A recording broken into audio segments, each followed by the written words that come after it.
Software engineering में हम अध्याय 18 chapter number 18 mobile app design के बारे में बात करेंगे। मोबाइल ऐप, अब मोबाइल तो आज हर आदमी के हाथ में है मैक्सिमम। तो मोबाइल डिवाइसेस, चाहे आप स्मार्टफोन के बारे में बात करें या टैबलेट या हाथ में घड़ियां पहनते हैं, वेरेबल डिवाइसेस हैं जो आप पहन सकते हैं, ऐसे बहुत सारे प्रोडक्ट मार्केट में हैं। और ये आगे की जो कंप्यूटिंग है, जो नेक्स्ट वेव है, उसका आधार है। अगस्त 2012 में मैं आपको ले जाना चाहूंगा। यहां पर लॉस एंजल्स जो टाइम्स है उसने रिपोर्ट किया कि जो स्मार्टफोन्स हैं, स्मार्टफोन्स मतलब होते हैं ऐसे फोन्स जिसमें ऑपरेटिंग सिस्टम होता है और कंप्यूटर की तरह काम करते हैं, इसलिए उसे स्मार्ट कहते हैं। उसमें बहुत सारी चीजें होती हैं, केवल फोन पे बात नहीं करते आप, बाकी बहुत सारी चीजें करते हैं। तो स्मार्टफोन यूनाइटेड स्टेट्स की अगर मैं बारे में बात करूं तो 50% जो पेनिट्रेशन है इसका, या कहें मार्केट में 50% लोग इसको खरीद रहे हैं। अब गार्टनर ग्रुप की एक रिपोर्ट है, उन्होंने ये कहा कि इसी क्वार्टर के बारे में बात कर रहे हैं कि 419 मिलियन, 1 मिलियन होता है 10 लाख, इतने स्मार्टफोन्स पूरे ग्लोबली मतलब हो गया पूरे विश्व की बात कर रहा हूं मैं, और 119 मिलियन टैबलेट। इसका मतलब यह है कि जो पिछला साल था उसके नेक्स्ट ईयर 100% इंक्रीज हो गया। अब मैं आपको यह बता दूं कि जो मोबाइल कंप्यूटिंग है या मोबाइल एप्लीकेशन, मोबाइल डिवाइस पे जो काम होते हैं, वो अभी एक डोमिनेंट फोर्स है। अब आप देखेंगे कि ये 2016 से लेकर 2020 का मैंने चित्रण दिया है। आप देखें 2016 में जितने लोग थे 2.5 बिलियन। अब मैं आपको एक थोड़ा सा अंदाजा बताता हूं कि 1.4 बिलियन और 1.42 बिलियन, 1.4 बिलियन इंडिया की पॉपुलेशन है, 1.42 चाइना की है। तो आप देखें 2.5 बिलियन यूज होते थे, और अब 2020 में 3.5 बिलियन। अगर मैं आपको 2022 के बारे में बता दूं तो ये नंबर काफी आगे बढ़ गया है। मोबाइल ऐप का जब डिजाइन हम करते हैं या इसका डेवलपमेंट करते हैं, तो मोबाइल जो यूजर्स जो होते हैं वो ये चाहते हैं कि भाई जो हम पर्सनल कंप्यूटर्स पे किया करते थे, डेस्कटॉप सिस्टम पे किया करते थे, लैपटॉप पे किया करते थे, वो सारे फीचर हमें मिल जाएं। और बाकी लोग ऐसा चाहते हैं या वो खुश हो जाते हैं कि अगर हमको एक ऐसा सॉफ्टवेयर जो हम यूज करते हैं अपने पीसी पे, और अगर वो थोड़ी सी कम फंक्शनैलिटी से या कम विशेषताओं से भी अगर मोबाइल वर्जन मिल जाए, जो वो फेमिलियर है, जो सॉफ्टवेयर वो अक्सर यूज करते हैं, तो भी वो खुश हैं। तो अगर हमको मोबाइल एप्लीकेशन, देखिए यहां पर हम सॉफ्टवेयर बोल रहे हैं और यहां पर हम ऐप बोल रहे हैं। ऐप जो है वो शॉर्ट फॉर्म है एप्लीकेशन का। एप्लीकेशन को वैसे एप्लीकेशन सॉफ्टवेयर हम लोग हमेशा साथ ही बोलते हैं, लेकिन एप्लीकेशन को अगर इस तरीके से समझे कि वो एक थोड़ा हल्का रूप है, थोड़ा लाइट वेट है सॉफ्टवेयर से। तो जब भी हम डेवलपमेंट के बारे में बात करते हैं, तो चाहे कोई भी कंप्यूटिंग डिवाइस हो, आपका कोई भी हो सकता है, लेकिन जब हम मोबाइल प्लेटफॉर्म के बारे में बात करते हैं तो थोड़ा वो सॉफ्टवेयर से अलग हो जाता है, क्योंकि अब आप बात कर रहे हैं ऑपरेटिंग सिस्टम की। देखिएगा आप, ये iOS है, ये एंड्रॉयड है, और इसके प्ले स्टोर में आपको या फिर कहीं जो एप्लीकेशंस मिलते हैं वो कितने सारे मिलते हैं, हजारों की तादाद में एप्लीकेशंस है, हर चीज के लिए एप्लीकेशन है बाकायदा। जितने भी इंडिविजुअल्स हैं आज के जमाने में, खासतौर पे जो यंग एज वाले बच्चे हैं, उनको ट्रेनिंग लेने की भी जरूरत नहीं है, वो अपने आप ऐप बना रहे हैं, एप्लीकेशंस बना रहे हैं और बेच रहे हैं। मोबाइल प्लेटफॉर्म थोड़े कॉम्प्लेक्स तो होते हैं। जैसे एग्जांपल बताऊं कि अगर आप iOS के बारे में बात करें या फिर आप एंड्रॉयड के बारे में बात करें, एंड्रॉयड ऑपरेटिंग सिस्टम है, ये आपके मोबाइल में मैक्सिमम आपने देखा होगा आजकल एंड्रॉयड बेस्ड ही है। तो ये जो ऑपरेटिंग सिस्टम है, इसकी अगर मैं लाइन बताऊं कितनी लाइनें कोड की लिखी हुई हैं, तो 12 मिलियन, 1 मिलियन होता है 10 लाख, इतने लाइन ऑफ कोड्स हैं ये। इसका मतलब कॉम्प्लेक्सिटी ज्यादा है।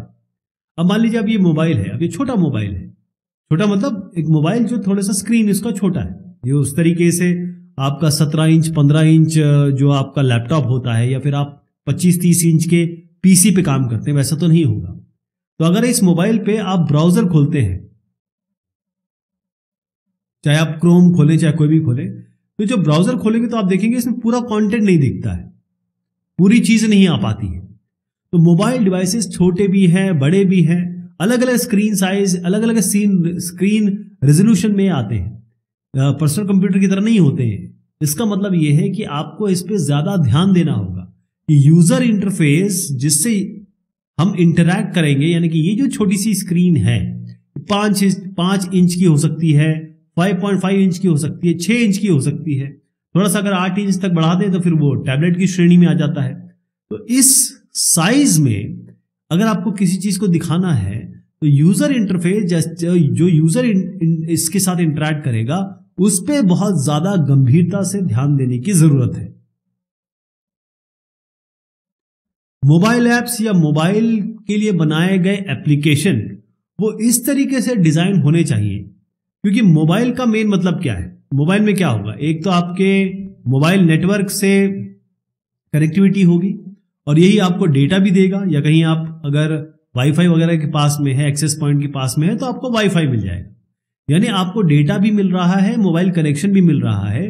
तो कई बार होता है कि मोबाइल से हम यहां वहां जा रहे हैं, जब यहां वहां जा रहे हैं तो हो सकता है कनेक्टिविटी का इश्यू हो, कनेक्टिविटी कभी मिले कभी ना मिले।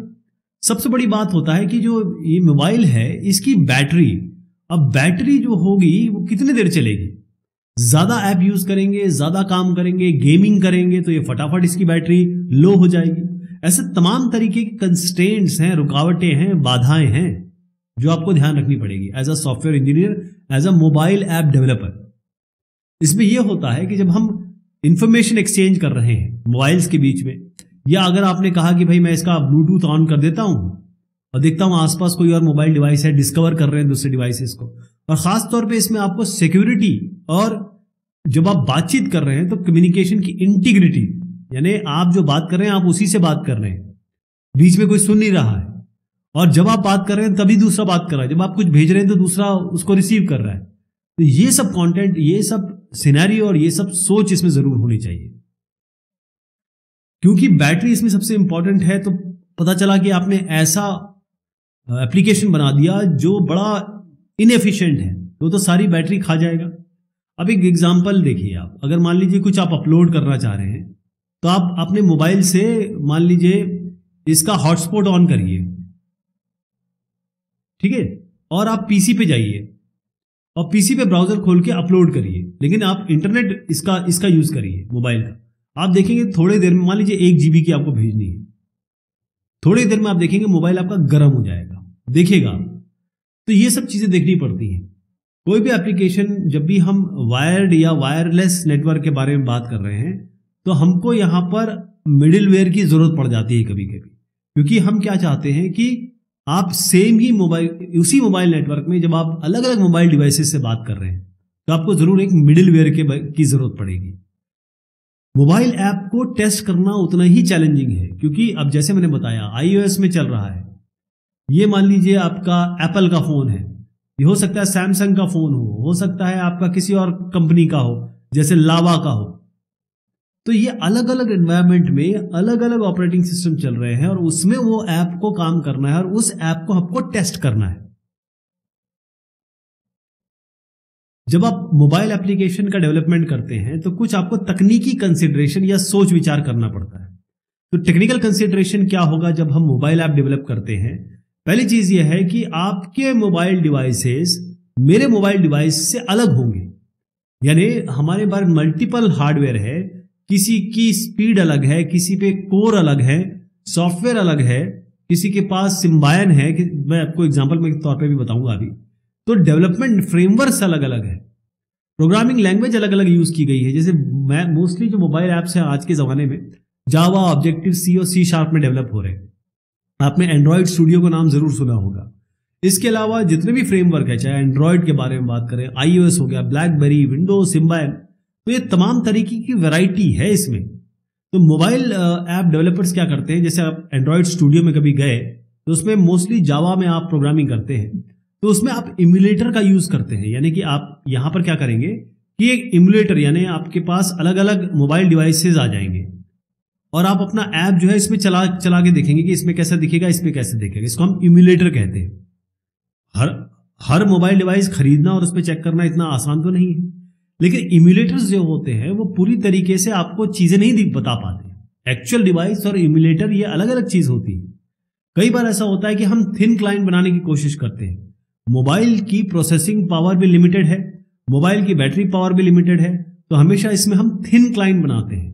थिन क्लाइंट का मतलब ये होता है कि यहां पर केवल आप इंटरफेस देंगे, बाकी ये बैकग्राउंड से इंटरैक्ट करेगा, यहां पर आपके जो भी सर्वर होंगे उससे इंटरैक्ट ज्यादा करेगा। थिक क्लाइंट का मतलब ये होता है कि आपने बिजनेस जितने भी आइडियाज हैं, प्रोसेसेस हैं, या और सारे जितने भी नेटवर्किंग के कॉन्सेप्ट्स हैं, या फिर आप डेटाबेस है, वो सब यहीं पे डाल दिए आपने, यहीं पे काम हो रहा है, वो सॉफ्टवेयर एप्लीकेशन ही काम कर रहा है। लेकिन आप मोबाइल पे थिक क्लाइंट नहीं बना सकते, आपको थिन क्लाइंट ही बनाना पड़ेगा या थिन ऐप ही बनाने पड़ेंगे। बहुत सारे ऐप स्टोर्स, जैसे अब ये मैंने आपको दिखाया, हमारे पास प्ले स्टोर है एंड्रॉयड में, तो उनके अलग अलग अब रूल्स भी हैं, रेगुलेशन भी हैं, टूल्स भी अलग अलग हैं। तो हर एक मोबाइल प्लेटफॉर्म के अपने अपने अलग अलग स्टैंडर्ड, अपने अपने एक मानक है कि भाई एक्सेप्ट कैसे किया जाएगा ऐप को।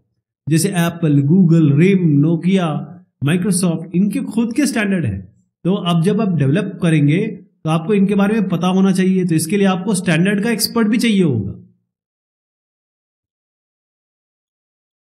इसमें अगर हम आगे बात करें टेक्निकल कंसिडरेशन की, तो मोबाइल ऐप आप सालों साल नहीं डेवलप कर सकते, फटाफट डेवलप करना पड़ेगा।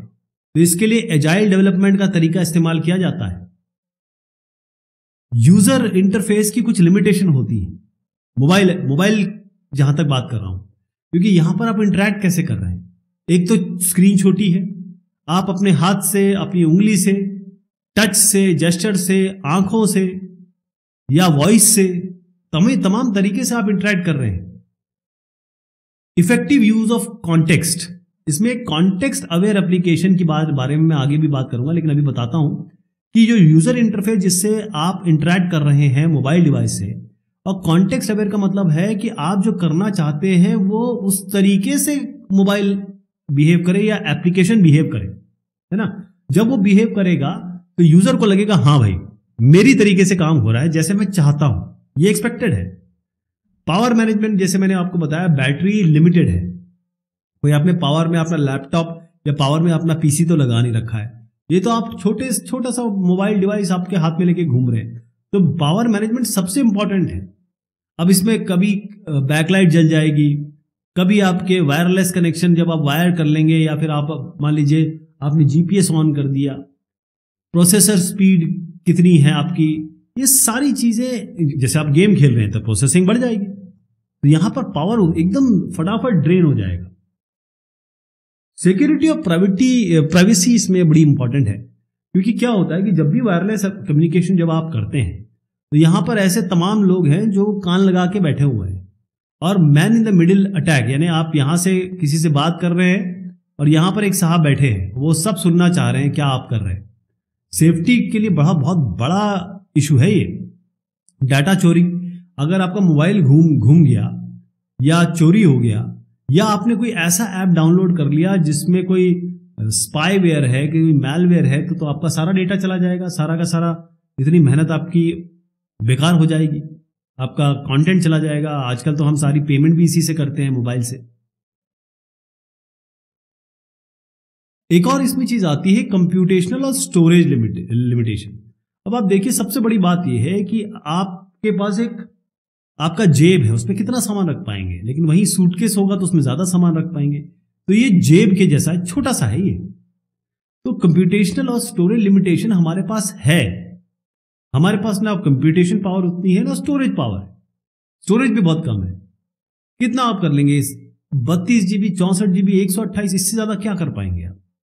तो यहां पर आपको बहुत सारी चीज देखनी होती है, किस एनवायरमेंट में आप ले जा रहे हैं। साइबेरिया में मोबाइल चल रहा है या फिर एक कोई सहारा डेजर्ट में चल रहा है। सिक्योरिटी तो इशू है ही है। इसीलिए कभी भी आपने जैसी प्रोसेसिंग पावर बढ़ाई या स्टोरेज आपने पूरा भर दिया, क्योंकि पिक्चर आजकल हम सारे इमेजेस खींचते रहते हैं, तो थोड़ा सा अगर आपने कुछ ज्यादा काम कर लिया और इन्फॉर्मेशन ज्यादा डाल दी, जैसे मैं बता रहा हूं कि आपने कोई कंटेंट रख लिया, कुछ डाउनलोड कर लिया, या फिर आपने मान लीजिए कि फोटोज खींच ली, वीडियोस बना लिए, उसी से ये ओवरवेलम हो जाएगा, उसी से मतलब धैर्य इसका जवाब देने लगेगा। Application that depends on external services. जब भी मोबाइल आप क्लाइंट के बारे में बात करें, मोबाइल एक क्लाइंट होता है, मोबाइल ऐप हमेशा क्लाइंट की तरह थिन क्लाइंट के बारे में बात करेगा। तो इसको किस किस से बात करना होता है, इसको मान लीजिए वेब कोई प्रोवाइडर है, वेब सर्वर, उससे बात करना पड़ेगा, क्लाउड स्टोरेज से बात करना पड़ेगा, तो ये हमेशा उससे बात करेगा, क्योंकि आप ऐसा एप्लीकेशन तो रख ही नहीं सकते जिसकी कंप्यूटेशनल एक्सपेंसिव या के पावर हंग्री एप्लीकेशन है, वो तो आप रख ही नहीं सकते, है ना। और जैसे मैंने कहा कि भाई एक्सेसिबिलिटी, हर जगह आपको सर्विस मिले, सिक्योरिटी, ये तो इसका एस्पेक्ट है ही है। Complexity, testing complexity. अब होता ये है कि जैसे ही आप थिन क्लाइंट बनाते हैं तो इसका मतलब ये है कि अब आपको यहां से चीजें लेनी है, अब ये अपने आप ट्रांसमिशन की चीजें बढ़ जाती हैं, तो आपको इंटरनेट गेटवे हो जाएगा, टेलीफोन नेटवर्क, अगर आप एडीएसएल वगैरह का यूज कर रहे हैं तो यहां पर आपको ये बस सब भी चीजें देखनी पड़ेंगी। एंड्रयू साहब जो है, जब हम डेवलपमेंट के बारे में बात करते हैं मोबाइल ऐप्स की, तो इन्होंने एक स्पाइरल इंजीनियरिंग प्रोसेस बताया। ऐसा बताया कि भाई जब हम मोबाइल ऐप को डिजाइन करते हैं, डेवलप करते हैं, तो 6 मेजर एक्टिविटीज इसमें होती है। क्या क्या होगी?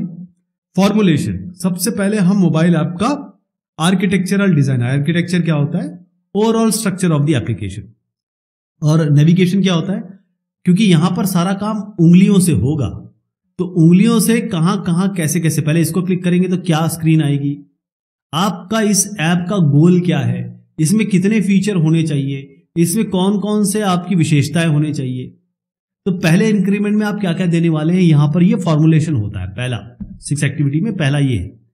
फिर होता है प्लानिंग। प्लानिंग का मतलब ये होता है कि भाई कितना पैसा लगने वाला है, क्या क्या रिस्क आएंगे, ये सब चीजें निकाली जाती हैं। तीसरा जो होता है वो एनालिसिस होता है। इसका मतलब ये है कि जितने भी मोबाइल यूजर की रिक्वायरमेंट है, पहले उनको दर्ज किया जाता है, और मोबाइल उस रिक्वायरमेंट के हिसाब से कंटेंट क्या होगा, ये जो आप देख रहे हैं ये सारे कंटेंट हैं, वो क्या क्या होंगे, इसको आइडेंटिफिकेशन करना बहुत जरूरी है। फिर कंटेंट की यहाँ पे एनालिसिस होगी, विश्लेषण होगा, अब यूजर इससे इंटरेक्ट करेगा तो क्या होगा, इसमें क्या क्या फंक्शंस होंगे, और फिर कॉन्फ़िगरेशन। कॉन्फ़िगरेशन का मतलब ये होता है कि भाई आज अभी कर रहे हैं, फिर कुछ दिनों बाद कुछ करेंगे, तो क्या चेंज हो रहे हैं, उनका भी विवरण रखना पड़ता है। इसके अलावा ये भी देखना पड़ता है कि हम थिन क्लाइंट बनाएं या थिक क्लाइंट बनाएं। मान लीजिए एक मोबाइल एप्लीकेशन किसी एक पर्टिकुलर काम के लिए चल रहा है, और ये मोबाइल केवल एक ही ऐप के लिए यूज होना है, इसमें और ऐप नहीं होंगे, स्पेशलाइज्ड काम होना है इसमें, तो फिर ये ऐप को आप थिक बना सकते हैं। लेकिन जनरल यूज के लिए, जैसे कि आप और मैं हर दिन मोबाइल यूज करते हैं, वहां पर फैट क्लाइंट आप लगा सकते ही नहीं है, थिक क्लाइंट लगा सकते ही नहीं है, आपको यहां पर थिन एप्लीकेशन ही डालनी पड़ेगी। इंजीनियरिंग में क्या होता है, देखिए अब आप जब आर्किटेक्चरल डिजाइन करेंगे, नेविगेशन, क्योंकि यहां पर आपको डिजाइन करना पड़ेगा, अभी तो रिक्वायरमेंट ले ली, उसका डिजाइन करना पड़ेगा, तो पूरा ओवरऑल ऐप का क्या स्ट्रक्चर होगा, उसका डिजाइन, उसके लिए नेविगेशन, उसका इंटरफेस का डिजाइन, कंटेंट का डिजाइन, कंटेंट का प्रोडक्शन, ये सारी चीजें इंजीनियरिंग में आ जाएगी। इसके बाद आप उसको कोड करेंगे, टेस्ट करेंगे। इसमें कुछ चैलेंजेस हैं, क्योंकि यहां पर क्या है कि आप मोबाइल जब यूज कर रहे हैं तो यहां पर मोबाइल एक फ्रीक्वेंसी पे काम करता है, मतलब मोबाइल जो है वो कम्युनिकेशन जब मोबाइल नेटवर्क से कनेक्ट होगा, और जैसे आप 3G 4G 5G service use कर रहे हैं तो कुछ आपको फ्रीक्वेंसी मिली होगी, है ना। अब इसमें हो सकता है डिस्कनेक्शन हो जाए, कनेक्शन हो जाए, तो नेटवर्क कवरेज यहां से वहां जा रहे हैं, कार में चल रहे हैं, ट्रेन में चल रहे हैं।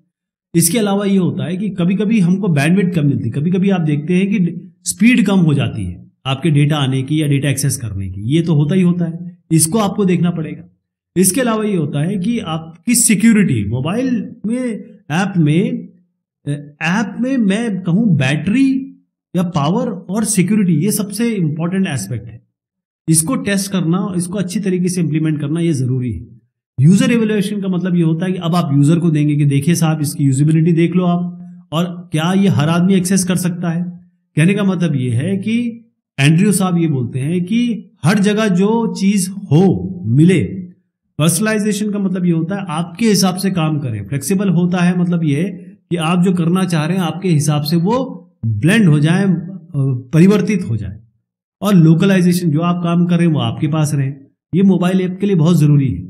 तो मोबाइल यूजर क्या चाहता है, वो ये चाहता है कि रियल टाइम में उसका काम होता रहे, वो किसी भी लोकेशन पे हो या कितने भी यूजर एक साथ उस नेटवर्क पे हो, उसका काम होना चाहिए। इसके अलावा जो उसके प्रेफरेंसेस हैं, जो उसने सेट कर दिया है उसी तरीके से काम करे। पता चला हर बार वो ओपन कर रहा है कोई चीज और वो हर बार रिफ्रेश हो जा रही है, हर बार नई चीज आ रही है, तो वो परेशान हो जाएगा। इसके अलावा ये जो मोबाइल यूजर है वो चाहता है कि वो ऐसी एक्टिविटीज या ऐसा काम करे क्योंकि वो एंगेज हो रहा है, वो उसमें काम कर रहा है, वो ऐसी चीजें कर रहा है जो उसके काम के लिए जरूरी है। तो इसीलिए उसको लोकल इंफॉर्मेशन और लोकल सर्विसेज इसका एक्सेस होना चाहिए। मोबाइल ऐप की अगर हम क्वालिटी के बारे में बात करें, क्वालिटी क्या होता है, गुणवत्ता होती है। अब गुणवत्ता की जहां बारे में बात करते हैं तो एंड्रयू साहब ये कहते हैं अगर आप मोबाइल यूजर को सेटिस्फाई करना चाहते हैं, खुश करना चाहते हैं, तो 6 बड़े इंपॉर्टेंट क्वालिटी या गुणवत्ता के फैक्टर है। फंक्शनैलिटी, सारी फंक्शनैलिटी उसको मिल जाए, वो उस पर रिलाय कर सके यानी कि उस पर विश्वास कर सके उस ऐप पे। इसके अलावा जब उसे यूज करे तो उसका एक्सपीरियंस अच्छा हो। एफिशिएंसी का मतलब ये होता है कि वो फटाफट काम करे, पता चला उसने क्लिक किया उंगली से और वो चक्री घूमती चली जा रही है। मेंटेनेबिलिटी इसमें इंपॉर्टेंट है क्योंकि अगर आपने कोई ऐप बनाया वो फटाफट चेंज होगा और उसकी मेंटेनेबिलिटी आपके हाथ में होनी चाहिए। और किसी भी एप्लीकेशन को किसी भी एनवायरनमेंट में आप डाल सके और फटाफट वो हो जाए, वो कोई तमाम तरीके की एरर ना दिखाने लगे। तो जब आप मोबाइल ऐप की क्वालिटी देखना चाहते हैं तो कुछ सवाल हैं, कुछ ऐसी चीजें हैं जो आपको अपने आप में पूछनी चाहिए। वो क्या क्या हो सकती है? क्या आपने कंटेंट, मतलब मोबाइल में जो आप ऐप में जो फंक्शन दे रहे हैं या उंगलियों से जब इधर से उधर जा रहा है, क्या आपने यूजर के हिसाब से किया है? क्या आपके पास जो बैंडविड्थ लिमिटेड है उसके हिसाब से आपने काम किया है? अगर सिग्नल लूज हो जाए तो आप क्या करेंगे? इसके अलावा जब ये है कि कॉन्टेक्स्ट अवेयर का मतलब ये होता है कि ऐप जो वो चाहता है यूजर उस हिसाब से काम कर रहा है कि नहीं कर रहा है। यानी ये इंटेलिजेंट होना चाहिए थोड़ा सा आपका जो ऐप है, जो भी आप बना रहे हैं। क्या पावर के पे आपने ध्यान दिया है? पावर, छोटी सी बैटरी होती है, उस पर आपने ध्यान दिया है? क्या आपने जो ग्राफिक दिखाए हैं, मीडिया दिखाया है, वो अच्छी तरीके से दिखाया है या फिर वो दिखाया है जो आराम से मिल जाए उसको? इसके अलावा जो पेज है, मतलब जो आप चीजें यूजर को दिखाना चाह रहे हैं वो पढ़ भी पाएगा अलग अलग स्क्रीन साइज के हिसाब से? क्या उसको आपने कस्टमाइज किया हुआ है, छोटी स्क्रीन, बड़ी स्क्रीन, आप पोर्ट्रेट मोड में या सीधे मोड में, वो आपने देखा है कि नहीं देखा है? अब यूजर इंटरफेस से आप जब इंटरैक्ट कर रहे हैं तो कुछ स्टैंडर्ड होते हैं हर एक मोबाइल के, वो आपने केटर किया है कि नहीं किया है? इसके अलावा रिलायबिलिटी, विश्वास करने योग्य, सिक्योरिटी, प्रिवेसी, यूजर को इससे खास तौर पे महिलाओं को इस पे बड़ा ज्यादा ध्यान होता है कि आपने उसके हिसाब से चीजें बनाई हैं। जो आप आज कर रहे हैं वो what provision have been made to ensure an app remains current. पता चला है कि आपने ऐसा ऐप बना दिया जो जमाने पहले बन चुका है, उसका तो कोई फायदा नहीं हुआ, है ना? क्या आपने मोबाइल ऐप को हर एक जो भी आपके स्टेक होल्डर हैं या यूजर एनवायरनमेंट है या डिवाइसेस हैं उसके लिए चेक किया है, टेस्ट किया है प्रॉपरली? तो ये क्वालिटी की चेकलिस्ट है। User interface design. User interface का मतलब क्या होता है? यहां पर एक यूजर है, जब वो इस मोबाइल को यूज करेगा या इस स्मार्टफोन को यूज करेगा, सेल फोन को यूज करेगा, तो वो इस स्क्रीन से इंटरैक्ट करेगा। इसी को हम यूजर इंटरफेस कहते हैं क्योंकि इसी के इंटरैक्शन से पीछे की प्रोसेसिंग होगी। तो मोबाइल डिवाइस यूजर या स्मार्टफोन यूजर ये चाहते हैं कि उनको कम से कम समय लगे कुछ भी सीखने में, फटाफट वो अपना काम कर सके। वो चाहते हैं कि ये जो आइकन्स हैं वो वहां रहे, चाहे वो किसी भी प्लेटफॉर्म पे काम कर रहे या ये कहे कोई भी वर्जन पे काम कर रहे। जैसे टच किया जाएगा इसको, जेस्चर यानी कि हाथ वाथ हिलाने से काम चलेगा, या वॉइस इनपुट आजकल बहुत पॉपुलर हो गया है। ये सारी चीजें बहुत जल्दी आगे बढ़ रही हैं। तो इसीलिए इंटरफेस या इंटरफेसिंग जहां से यूजर इंटरैक्ट करेगा वहां पर बहुत सारी चीजों को ध्यान देने की जरूरत है। पहली चीज, ब्रांड डिफरेंस। हर आदमी हर तरीके से हर चीज चाहता है। बड़ा आदमी, छोटा आदमी, लेस एक्सपीरियंस, ज्यादा एक्सपीरियंस्ड। Cultural differences. अब अरब का आदमी जो कर रहा है वो कनाडा का आदमी नहीं कर रहा हो। इसी तरीके से कंप्यूटिंग एक्सपीरियंस। होता यह है कि कभी आप जो मोबाइल लेते हैं उसकी प्रोसेसिंग पावर कम होती है, किसी मोबाइल की प्रोसेसिंग पावर ज्यादा होती है। तो वो ऐप जो है दोनों में अलग अलग भिन्नता ना दिखाए। कोई बड़ा यूजर, कोई एल्डरली यूजर, कोई एक्सपीरियंस्ड यूजर यूज कर रहा है तो उसके साथ वो वैसे ही बिहेव करे, उसके लिए वही सारी चीजें हों जो एक नॉर्मल यूजर या 16-17 साल के लड़के या लड़की के लिए होंगे। डिसेबिलिटीज का मतलब ये होता है कोई अगर थोड़ा देखने में कम है या कोई बाकी सारी चीजें जो भी डिसेबिलिटी हो सकती है जिसे हम स्पेशल एबिलिटी भी कहते हैं, उन सब में भी ये प्रॉपर काम करे। या फिर इतनी चीजें होनी चाहिए कि एक अगर कोई मूक बधिर है या किसी तरीके से इसको कोई दिक्कत है तो वो इस पे काम कर सके। मोबिलिटी का मतलब होता है यहां से वहां, जब भी यहां से वहां जाए, कभी किचन में है, कभी बाथरूम में है, कभी कहीं और है, कभी बात कर रहा है किसी से, उस समय मोबाइल यूज कर रहा है, तो वो सारी चीजें भी यहां केटर करनी होगी। अगर आप स्टेक होल्डर को देखें, स्टेक होल्डर कौन है जिसके लिए आप ये ऐप बना रहे हैं, तो अगर उनकी एक्सपेक्टेशन को, उनकी जरूरतों को, उनकी इच्छाओं को, आकांक्षाओं को पूरा करना है तो मोबाइल ऐप डेवलपर्स को अपने आप सवाल करने चाहिए जब वो डेवलपमेंट करें। पहला यह है कि जो भी उन्होंने इंटरफेस बनाया है, क्या ये हर एक इंटरफेस जो है वो हर एक एप्लीकेशन में काम कर रहा है।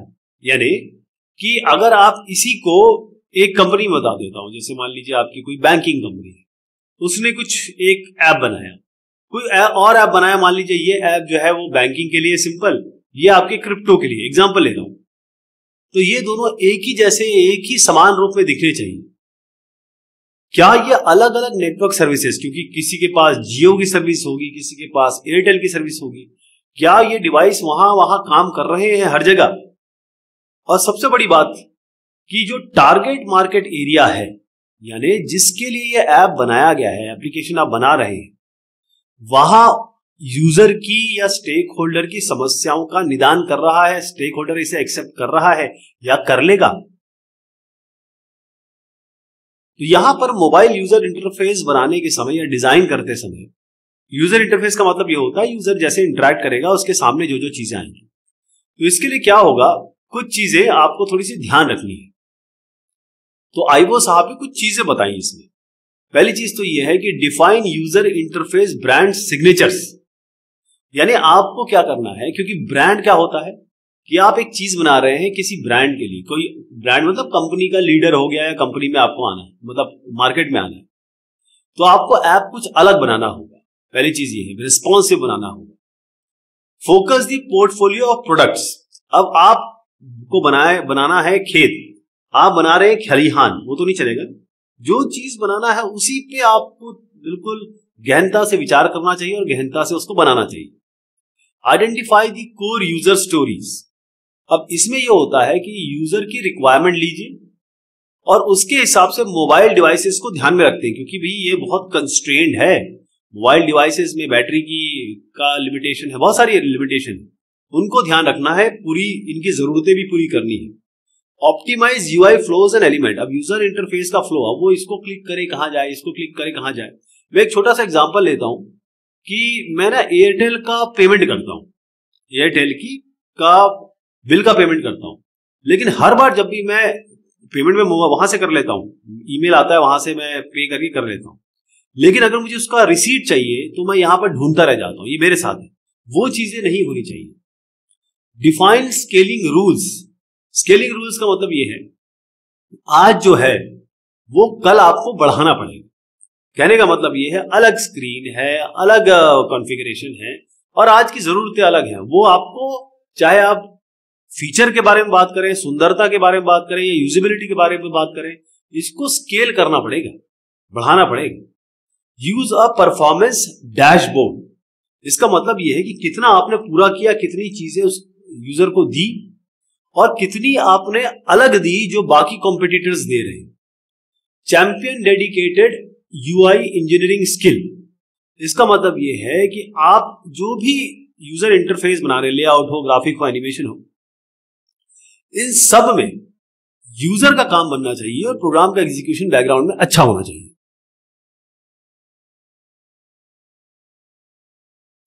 इसी यूजर इंटरफेस डिजाइन में आइसेनस्टीन साहब कहते हैं कि ऐसा करिए कि ऐसे मॉडल यूज करिए जो प्लेटफॉर्म न्यूट्रल हो। चाहे आप iOS के बारे में बात कर रहे हैं, एंड्रॉयड के बारे में बात कर रहे हैं, सिम्बायन के बारे में बात कर रहे हैं, तो वहां पर आप इस तरीके से बनाइए कि कंसिस्टेंसी रहे हर जगह। यानी किसी भी प्लेटफॉर्म पे अगर आप ऐप डाउनलोड कर रहे हैं वो एक ही तरीके का दिखाई दे या एक ही उसका यूजर एक्सपीरियंस हो। इसमें एक चीज आती है जो बताई गई इन्होंने, वो है मॉडल बेस्ड डिजाइन। इस मॉडल बेस्ड डिजाइन में 3 अलग अलग मॉडल आप यूजर इंटरफेस डिजाइन के तहत मोबाइल डेवलपमेंट में समझ सकते हैं। पहला है प्लेटफॉर्म मॉडल, दूसरा है प्रेजेंटेशन मॉडल, तीसरा है टास्क मॉडल।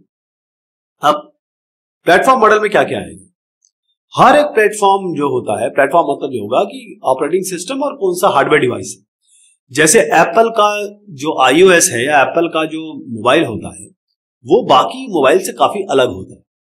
उनकी कुछ अलग कंस्ट्रेंट्स है, उनकी कुछ अलग बाउंड्रीज है। तो प्लेटफॉर्म मॉडल मतलब ये होता है हर एक प्लेटफॉर्म के लिए आपको अलग डिजाइन करना पड़ेगा। प्रेजेंटेशन मॉडल जैसे यही बात है कि आप 5 इंच में दिखाना चाहते हैं, 5.5 इंच में दिखाना चाहते हैं, 6 इंच में दिखाना चाहते हैं, 8 इंच में दिखाना चाहते हैं, हर के लिए आपको प्रेजेंटेशन दिखाना पड़ेगा। जैसे आजकल बड़ा है कि रिस्पॉन्सिव होना चाहिए, जैसी स्क्रीन चेंज करे वो फट से आपका यूजर इंटरफेस चेंज हो जाना चाहिए। टास्क मॉडल का मतलब ये होता है कि यूजर की कुछ जरूरतें हैं, आपने ऐप ऐसे ही नहीं बना दिया, आपने ऐप किसी जरूरत को पूरा करने के लिए, किसी जिम्मेदारियों को, किसी प्रॉब्लम्स को दूर करने के लिए बनाया। तो क्या काम है उनके, वो उसके लिए एक मॉडल बनाना पड़ेगा आपको। तो ये जो मॉडल बेस्ड टेक्निक मैंने आपको बताया, मॉडल बेस्ड डिजाइन बताया आपको, इससे क्या होगा कि यूजर के कुछ कॉन्टेक्स्ट होते हैं और कॉन्टेक्स्ट चेंज होते रहते हैं। यानी यूजर आज ये कुछ कर रहा है, फिर कुछ और कर रहा है, कभी और, कभी हो सकता है मोबाइल में कोई प्रॉब्लम आ गई, फिर उसके बाद रिफ्रेश किया उसने। तो गूगल ये बाकी जो कंपनीज है, खासतौर पर गूगल इतना टॉप पे कैसे आ गया है ना? टॉप पे इसलिए आया कि अगर आपका मोबाइल में सबसे इंपॉर्टेंट क्या होता है, कॉन्टेक्ट्स होते हैं। अगर आप मोबाइल लूज कर जाएं तो आपको इतनी दिक्कत नहीं होती, लेकिन कॉन्टेक्ट्स चले जाएं तो बहुत दुख होता है। अब गूगल ने क्या किया कि अपने सर्वर पे ही सारे कॉन्टेक्ट्स रख लिए। जैसे ही आप मोबाइल में एंटर करें और गूगल या जीमेल की एंट्री करें, ईमेल अपना एंटर करें, तो कॉन्टेक्ट्स अपने आप ले आता है। इस तरीके का डिजाइन हम चाहते हैं। Context aware apps, context aware apps का मतलब ये होता है ऐसे आप, इसको आप थोड़ा सा इस तरीके से समझ लीजिए। मैं बोल नहीं रहा हूं कि आर्टिफिशियल इंटेलिजेंस का इसमें कोई काम है, मैं ये बता रहा हूं कि आर्टिफिशियल इंटेलिजेंस क्या करता है, हर इंसान जैसे सोचता है उस तरीके से सॉफ्टवेयर ट्रेन हो जाता है और काम करता है, ऐप काम करता है। कॉन्टेक्स्ट अवेयर एप्स का मतलब ये होता है कि यूजर की कुछ एक्सपेक्टेशन है और वो चाहता है वो उसको मिल जाए, है ना? उस आंखों से, नजरों से, कानों से कुछ सुनना चाहता है, कुछ देखना चाहता है। और वो सारी सिस्टम आप देखिएगा कि इस जगह पे ये जो ह्यूमन मॉडल है, इंसान चाहता क्या है, उस तरीके से अगर उसको मोबाइल पे चीजें मिलने लगे, यही मैंने जैसे गूगल का नाम लिया, उन्होंने ऐसा कर दिया है कि आपको लगेगा कि हाँ यार यही तो मैं चाहता था, यही तो मैं करना चाहता था, जो आप सोचते हैं वो कर देते हैं। तो कॉन्टेक्स्ट अवेयर एप्स का मतलब ये होता है कि कॉन्टेक्स्ट, जो भी नई एप्लीकेशन आप बना रहे हैं, जिस भी मोबाइल डिवाइस के बना रहे हैं और जो भी उसमें फंक्शनैलिटी दे रहे हैं, वो यूजर की एक्सपेक्टेशन के हिसाब से हो, जरूरतों के हिसाब से हो और उसके सेटिस्फैक्शन के हिसाब से। कॉन्टेक्स्ट से क्या होता है कि जो आप पर्सनल कंप्यूटर पे एप्लीकेशंस बना रहे हैं उसको फटाफट आप मोबाइल डिवाइसेस पे ले जा सकते हैं, टेलर कर सकते हैं। जैसे अब आप एग्जांपल समझिए, मान लीजिए कि आपको एक पेशेंट के पास जाना है, आप डॉक्टर है मान लीजिए, अब डॉक्टर है, आप पेशेंट के पास जाना है। अब आपके पास एक डिवाइस है और यहां जो पेशेंट लेटा हुआ है बेचारा, उसके पास जाने के पहले ही आप क्या कर रहे हैं, उसकी सारी इंफॉर्मेशन अपने मोबाइल पे आपके पास आ गई। तो उसके पास जाने से पहले आपको सारी जानकारी मिल गई। आप जाएंगे, यहां से कागज उठाएंगे, पूछेंगे, अब बात करेंगे, इससे अच्छा आपके पास सारी चीज आ गई ना। इसी को हम कॉन्टेक्स्ट अवेयर एप्स कहते हैं, है ना। तो बहुत अच्छी जरूरत ये होती है कि कॉन्टेक्स्ट अवेयर यानी कि ऐसे इंटरफेस या ऐसी आप डेवलपमेंट करें कि डिवाइस की लिमिटेशन पे तो काम कर ही रहा है कि भाई स्क्रीन साइज क्या है, मेमोरी क्या है, और साथ में यूजर की एक्सपेक्टेशन को भी पूरा कर रहा है। जैसे एक डिवाइस को आप लगा सकते हैं कि किसी अलार्म सेंसर की तरह काम करे, किसी कार में फिक्स हो जाए, वो आदमी लेके चल रहा है, डिवाइस कहीं भी जा सकता है क्योंकि ये मूवेबल डिवाइस है, इसका नाम ही मोबाइल है, इसलिए मोबाइल ऐप के बारे में बात कर रहे हैं। तो अब आप बना किसके रह रहे हैं, एक इंडिविजुअल इस पे काम करेगा, ये हो सकता है पूरे ग्रुप काम कर रहा हो, पब्लिक पूरी काम कर रही है। एक डिवाइस ऐसे भी होते हैं जिसमें बहुत सारे लोग काम कर रहे हैं। तो यूजर की आइडेंटिटी क्या है, कौन इसे यूज कर रहा है, और उसके हिसाब से जैसे ही वो अपना लॉगिन या जो भी उसका तरीका आप अपनाए, जैसे ही वो करे उसको वो सारी चीजें मिल जाए जो वो हर जगह करता है। आप समझ रहे हैं, उस आदमी के हिसाब से वो सारी चीज मिल जाए, उसको दोबारा री इन्वेंटिंग द व्हील ना करना पड़े। Find the services that best fits the current context of the mobile user. अब आप देखें कि कोई आप अमेज़न में कुछ सर्च करते हैं, जैसे ही आपने सर्च किया वो चीजें आपको दिखने लगती है, हर जगह दिखने लगती है। तो ये कॉन्टेक्स्ट अवेयर तरीका अपना लिया अपना कि भैया आपको ये खरीदना था ना, लो लो, हम आप और ऑप्शन देते हैं आपको। इसी कॉन्टेक्स्ट अवेयर ऐप में कॉन्टेक्स्ट अवेयरनेस कैसे आप पाएंगे आप, बेसिकली क्या है कि एक मोबाइल सिस्टम या मोबाइल यूजर बहुत सारी चीज एक साथ कर रहा होता है, और वो सारी चीजें अलग अलग सोर्सेस में, चाहे वो कंप्यूटर पे काम कर रहा हो, मोबाइल पे काम कर रहा हो, टैबलेट पे काम कर रहा हो, उसको मिलनी चाहिए। और सबसे बड़ी बात यह है कि क्या उसके लिए रेलिवेंट है, क्या उसके लिए इररिलेवेंट है। अगर इररिलेवेंट इंफॉर्मेशन आप दिखाने लगे या उस हिसाब से आपने मोबाइल ऐप डिजाइन किया तो उसको गुस्सा आ जाएगा, है ना। जैसे extracting relevant context information by combining data from several sensors challenging because the problem of, अब देखिए इसमें क्या बताने की कोशिश की गई है कि आप इंफॉर्मेशन तो लाना चाहते हैं और दिखाना चाहते हैं, कई बार मिस इंफॉर्मेशन आ जाती है, नॉइस हो सकती है, कैलिब्रेशन ठीक नहीं, क्योंकि मोबाइल डिवाइस है, एप्लीकेशन तो एक बस ऐप है, वो जैसे ही ले रहा है तमाम चीजें हो सकती है। मान लीजिए कई बार ऐसा होता है आपने गूगल मैप का यूज किया हो, एक जमाना था यहां से हम जा रहे थे चंडीगढ़, और उसने क्या किया कि यहां की जगह ऐसे दिखा दिया और हम पहुंच गए कसौली, और वहां हम पूछ रहे हैं किसी जगह का नाम, बोले यार यहां तो बिल्कुल गलत रास्ता है। ये बहुत पहले की बात है, आज ऐसा नहीं है। तो चीजें चेंज हो सकती है।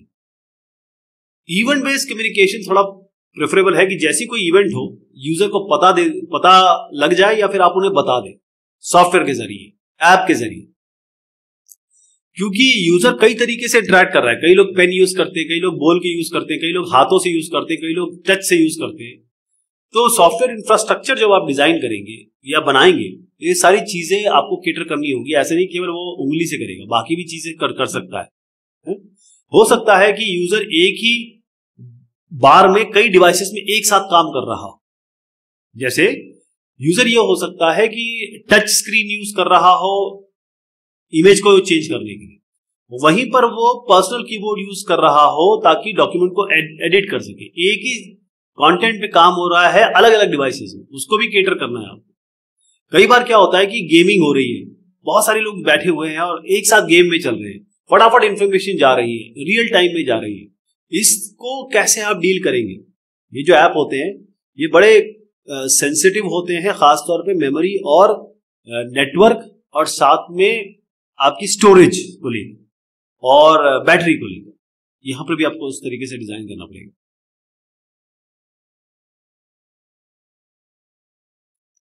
क्या सीखते हैं हम मोबाइल ऐप डिजाइन में, या क्या हमको सीखना चाहिए, क्या हम समझें? देखिए, जो ऑलरेडी कन्वेंशनल टेक्निक्स चल रही है, जो हम ऑलरेडी देखते हैं कि भाई हमको सबसे पहले प्लानिंग करनी होती है, फिर हम उसको डिजाइन करते हैं। पहले रिक्वायरमेंट ले लेंगे, जरा सा डिजाइन कर लेंगे, फिर कोड कर लेंगे, और उसके बाद हम उसको डिप्लॉय कर लेंगे। कोड के बाद टेस्टिंग भी कर सकते हैं। ये कन्वेंशनल तकनीक है SDLCs की, उसको हम मोबाइल एप्लीकेशन में कैसे लगाएं, ये आप एज अ सॉफ्टवेयर इंजीनियर या सॉफ्टवेयर पर्सनल आपका ये काम है। यूसेज सिनेरियो, एक आदमी किस तरीके से यूज करने वाला है मोबाइल एप्स, चाहे वो किसी भी जगह हो, कोई भी यूजर हो, छोटा बड़ा, कौन से डिवाइस पे काम कर रहा है, तो वहां पर अलग अलग कॉन्टेक्सचुअल सिनेरियो कि यूजर अभी बेडरूम में, किचन में चला गया, हो सकता है वो अभी पेन से यूज कर रहा हो, स्टाइलस जिसे कहते हैं, फटाफट चेंज करके वो फिंगर से यूज करने लगे। ये सारे यूसेज सिनेरियो करने पड़ेंगे हैंडल। तो डासा और कैरिकोम, इन्होंने कुछ सिनेरियो वेरिएबल टाइप्स, अलग अलग यूसेज सिनेरियो का मतलब ये होता है यूजर ऐसे भी यूज कर सकता है, वैसे भी यूज कर सकता है। तो उसके लिए बताया कि एक तो वो किस जगह पे है, लोकेशन कहां हो, जगह कहां है, मूवमेंट एंड पोस्चर का मतलब ये होता है कि मोबाइल किस तरीके से रखा हुआ है, डिवाइस किस तरीके से रखा हुआ है, उसमें ऐप कैसे काम करेगा, किस डिवाइस पे यूज करने वाला है, कितना ज्यादा उसमें वर्कलोड है, कितना ज्यादा वो एक साथ काम कर रहे हैं, कितने ज्यादा उसने ऐप खोले हुए, और यूजर की प्रेफरेंसेस क्या है, यूजर अभी क्या चाहता है, वो सब इसमें आपको डालना पड़ेगा। इसमें एथनोग्राफिक ऑब्जर्वेशन वाली एक चीज आती है, मैं आपको बताता हूं क्या है। इंफॉर्मेशन जो आप निकालना चाहते हैं कि भाई यूजर कुछ क्या चाहिए, तो एथनोग्राफिक का मतलब ये होता है कि ये नरशंसवादी इसे कहते हैं। हर आदमी हर जगह अलग अलग तरीके से चीजें यूज करता है। जैसे मैं अरब के बारे में बताता हूं, अरब के मोबाइल पे आप हिंदी में तो नहीं दे सकते, आपको अरेबिक में ही देना होगा। पहला ऑब्जर्वेशन तो ये होगा। उसके बाद वहां पर जो उनकी मोबाइल पे या उनके काम जो होंगे, वो हिंदुस्तान के जो बागाडी क्षेत्र है, वहां पर जिसके पास मोबाइल होगा उसके काम बिल्कुल अलग होंगे। तो एथनोग्राफिक ऑब्जर्वेशन बहुत जरूरी है ना। जो यूजर प्राइवेट सेटिंग में काम करता है वही वो सोशल सेटिंग्स में अलग करता है। जो वो नॉर्मल ब्राउजर पे काम करता है वही वो जैसी ब्राउजर इनकॉग्निटो मोड पे जाएगा, आप समझ रहे हैं मैं क्या कह रहा हूं, उस पर अलग काम करें। पहले क्या करिए कि हर एक यूजर इंटरफेस पे जब बनाएंगे इसको, यूजर इंटरफेस यूजर कैसे इंटरेक्ट करेगा, उसके लिए आप क्या करिए, थोड़ा पेपर पे बनाइए, इसको स्केच बनाइए, इंडेक्स कार्ड बनाइए, नोट बनाइए, ताकि आप ये बता सकें कि यूजर इसको इंटरेक्ट कैसे करने वाला है अलग अलग आपके ऐप के अलग अलग स्क्रीन या अलग अलग आप जो इवेंट इसमें बता रहे हैं। और उसके बाद फिर आप देखें कि कैसे हम इसको रखें, किस जगह पे इसको रखें ताकि हमारा काम आसान बन जाए, यूजर के लिए फायदेमंद हो। उसके बाद जो बाद के प्रोटोटाइप आप बनाएंगे वो आप अलग अलग मोबाइल डिवाइसेस में चला के देखिए, अलग अलग लेआउट में चला के देखिए कहां क्या चीज फिट हो रही है। एक मोबाइल ऐप को डिजाइन करने के लिए कुछ हमारे पास बेस्ट प्रैक्टिसेस हैं, लेकिन अच्छी प्रैक्टिस क्या हो सकती है उससे पहले जानना होगा कि हमसे गलतियां क्या क्या हो जाती हैं। उन गलतियों को अगर हम समझेंगे तो उन गलतियों को हम दोहराएंगे। तो उसके लिए मैं कुछ आपको मोबाइल ऐप बनाने में या डिजाइन करने में कुछ मिस्टेक्स होती है, गलतियां होती हैं, जो कोस्टर साहब बताते हैं कि किचन सिंक होता यह है कि हम भर देते हैं पूरे ऐप को अलग अलग फीचर से। जितना इजी रखेंगे ना उतना ज्यादा मार्केट हो जाएगा। इनकंसिस्टेंसी का मतलब है यहां कुछ और वहां कुछ और, यूजर को समझ नहीं आ रहा। आप यूनिफॉर्म रखिए, अगर ब्लू स्क्रीन दी है उस पर व्हाइट लिखा हुआ है तो वैसे ही रखिए। ओवर डिजाइनिंग, कभी कभी हम क्या करते हैं, इतना ज्यादा ग्राफिक डाल देते हैं या ऐसे एलिमेंट जिसकी जरूरत भी नहीं है। आपको लगेगा कि इससे तो मेरा कुछ एफिशिएंसी बढ़ जाएगी, यूजर इसे यूज करेगा, लेकिन ऐसा नहीं है। ओवर डिजाइनिंग से तो और परेशान हो जाता है। लैक ऑफ स्पीड, मोबाइल की कुछ कंस्ट्रेंट्स हैं, उस कंस्ट्रेंट्स में, उस बाउंड्री में, उन मजबूरियों को ध्यान में रखते हुए आपको बनाना है। वर्बिएज होता यह है कि हम इतना लंबा मेन्यू बना देते हैं कि वो पढ़ते पढ़ते देखते देखते थक जाता है। तो जो लंबे लंबे शब्दों में आपने लिखा है ना, वो चीजें यूजर क्या क्यों समझेगा, यूजर को तो अपना काम करना है, थोड़े से में भी काम चल जाएगा। नॉन स्टैंडर्ड इंटरेक्शन, इसका मतलब यह है कि हर एक प्लेटफॉर्म के लिए कुछ स्टैंडर्ड होते हैं, वो स्टैंडर्ड को आपने फॉलो नहीं किया, आपने मर्जी से आपने बना दिया। जिसे मैंने कहा ना, स्टैंडर्ड के लिए भी आप एक्सपर्ट होते हैं। Help and FAQitis। देखिए, अगर आपने अच्छा यूजर इंटरफेस डिजाइन नहीं किया और आपने कहा मैं एक ऑनलाइन हेल्प दे दूंगा, हेल्प से वो पढ़ लेगा। वो हेल्प से क्यों पढ़े? आप ऐप इसलिए बना रहे हैं कि वो यूजर जैसे ही लॉगिन या करे या जैसे ही यूज करना शुरू करे, वो फटाफट उसे आगे बढ़ जाए, उसको ज्यादा सीखना ना पड़े। आप हेल्प और FAQ तब आदमी जाता है जब उसको वाकई में फंस जाता है। तो ये तमाम तरीके की दिक्कतें हैं, मिस्टेक्स हैं, कमियां हैं। तो जब हम मोबाइल ऐप डिजाइन करते हैं तो कुछ हमारे पास, खास तौर पे जब हम मोबाइल टच स्क्रीन पे काम कर रहे होते हैं, तो शोमैकर साहब ने, चाहे वो एप्पल iOS हो, गूगल एंड्रॉइड हो या कुछ और भी हो, उसके लिए उन्होंने कुछ चीजें बताई। Identify your audience. ऑडियंस का मतलब ये होता है किसके लिए बना रहे हो आप। चाहे एक्सपीरियंस यूजर हो जो बहुत फटाफट काम करता हो, एक 16 साल का या 14 साल का बच्चा और 61 साल का आदमी, ये दोनों मोबाइल को अलग तरीके से यूज करते हैं। इनको सिखाने समझाने की जरूरत नहीं पड़ती है, इनको हर चीज बतानी पड़ती है आज के समय में। Design for context of use. User किस तरीके से इंटरेक्ट करेगा, रियल वर्ल्ड सिनेरियो समझिए, तब मोबाइल ऐप बनाइए। सिंप्लिसिटी और लेजीनेस में थोड़ा एक फाइन लाइन है, यानी आप बहुत इजी बनाना चाहते हैं, आसान बनाना चाहते हैं, लेकिन आपने लेजीनेस इसमें दिखा दी। होता यह है कि हमारे पास फीचर है, हम इसको सिंप्लिसिटी के लिए हटा देते हैं, ये हटा देते हैं, फटाफट हटा देंगे। लेजीनेस का मतलब ये होता है कि जो चीज आपको देनी है वो आपने दी नहीं, बाकी चीजें डाल दी। Use the platform as an advantage. देखिए, टच स्क्रीन नेविगेशन जो होता है ना, वो इंट्यूटिव नहीं होता है। यानी आप छोटे बच्चे को देंगे तो वो सीख जाएगा। मैंने जैसे कहा, थोड़ा सा ज़ईफ इंसान है, उसको इसको सीखना पड़ेगा। तो होता यह है कि आप वो जो स्टैंडर्ड्स बनाए गए हैं वो किसी तौर तरीकों से बनाए गए हैं कि भाई ये आप फॉलो करिए। अगर आप वो फॉलो करेंगे तो आपके ऐप में कोई परेशानी नहीं आएगी। होता यह है कि यहां पर जो ऐसे स्क्रॉल बार्स होते हैं ना, वो आपके स्क्रीन पे अच्छे लगते हैं, कंप्यूटर स्क्रीन पे, यहां नहीं अच्छे लगते। और साथ में कहीं आप हाईलाइट करना चाह रहे हैं, हाथ से कैसे करेंगे? तो स्क्रॉल बार, स्क्रीन छोटी होती है, मेन्यू आइकन जो आप दे रहे हैं वो इतने इस तरीके से, कलर आपने जो चॉइस किया है वो ऐसा हो कि यूजर का अटेंशन उस पर आए। कोई ऐसा कलर ब्लाइंड है, उसको तो समझ ही नहीं पाएगा क्या चीज है। सबको यूज करना है ना, इंसान धरती पे जितने में सभी मोबाइल यूज करेंगे, सभी आपके ऐप को यूज करेंगे।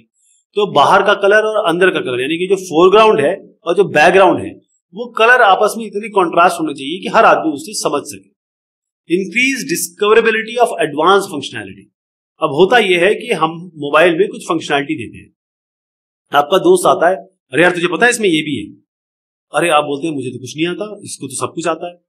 वो इसलिए क्योंकि जब आप फंक्शनैलिटी, एडवांस फंक्शनैलिटी छुपा के रख देते हैं या फिर उसको पाने में, ढूंढने में इतनी दिक्कत होती है, तो वो फंक्शनैलिटी तो बेकार हो गई ना, जब उसको आप डिस्कवरी ना कर पाए, फाइंड आउट ही ना कर पाए। Use clear and consistent labels. इसका तात्पर्य क्या होता है कि जो आप लेबल यूज कर रहे हैं, देखिए इसमें कितना साफ सुथरा दिख रहा है, ऐसा रखिए। जंबल अप रखेंगे, अलग अलग कलरों में रखेंगे, जो कलर आप लोगों को पसंद ही नहीं है, तो कैसे काम चलेगा? विजेट, जो विजेट मतलब होता है कि जो आप अलग अलग पार्ट यूज करते हैं, जैसे ये एक विजेट हो गया, ये विजेट हो गया, ये विजेट हो गया, ये सब विजेट है। सारे के सारे इससे यूजर यूज कर सके। कई आप एब्रिविएशन यूज करते हैं, जैसे मैं आपको बोल दूं RSIST, आप बोलेंगे क्या है ये? एज ए डेवलपर तो आपको पता है, लेकिन एज ए यूजर किसी को पता है क्या? कभी कभी क्या करते हैं हम, थोड़ा समझदारी या क्लेवर बनने की कोशिश करते हैं कि यूजर जो है उसको ये चीज दे दे और वो उसके डिस्ट्रिक्शन पे छोड़ दे कि भाई तुम इसको समझो, लेकिन वो गलत हो जाए। आप अगर दिखाना भी चाहते हैं तो कोई भी, अगर आप लेबल दिखाना चाहते हैं उसके नीचे लिख दीजिए थोड़ा सा, ताकि सब समझ सके। हर आदमी का IQ, हर आदमी का अंडरस्टैंडिंग एक जैसी नहीं होती है। Support user expectation for personalisation. Mobile आपकी जेब में होता है, हाथ में होता है, तो मोबाइल जो होता है वो एक पर्सनल आइटम है, तो ऐप भी पर्सनलाइज होना चाहिए। Long scrolling form Trump multiple screens on mobile devices. जो एक्सपीरियंस है और जो कुछ दिनों में एक्सपीरियंस हो जाएंगे, वो अलग अलग स्क्रीन पे भागना नहीं चाहते, यहां से वहां दौड़ना नहीं चाहते। वो चाहते हैं कि एक ही में सब कुछ मिल जाए, ताकि उनको थोड़ा सा स्क्रॉल भी करना पड़े नीचे तो कोई दिक्कत नहीं, उस तरीके से आपको बनाना पड़ेगा। Mobility environment. अब जब हम मोबाइल एप्लीकेशन डेवलपमेंट करते हैं तो उसके तमाम तरीके के डिवाइसेस हैं, कंपनीज हैं, उनके अलग अलग एनवायरनमेंट हैं। जैसे हम जब नॉर्मल प्रोग्रामिंग करते हैं तो आपने देखा होगा बोरलैंड C++ में करते हैं, एक्लिप्स हो गया जावा के लिए, या फिर नेटबीन्स में करते हैं। ऐसी तमाम तरीके के हमारे पास ऑप्शन है। तो मोबिलिटी एनवायरनमेंट की जहां तक बात आती है, कुछ ऐसी टेक्नोलॉजीज हैं जो किसी एक सिंगल, मतलब किसी एक के पास ही है, मैन्युफैक्चरर के पास। जैसे iOS, यानी कि जो एप्पल का iOS है वो ऑब्जेक्टिव C में बनाया गया है। तो कुछ ऐसे प्लेटफॉर्म्स हैं जो एक साथ कई सारे मैन्युफैक्चरर को लाइसेंस्ड है, कई सारे लोग बना सकते हैं उसको।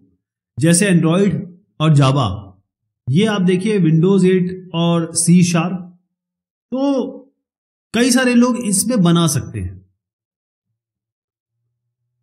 कुछ जो है वो ओपन सोर्स है, यानी कोई भी इसको उपयोग करके बना सकता है बहुत सारे डिवाइसेस के लिए। जैसे वेब OS हो गया और NEO हो गया।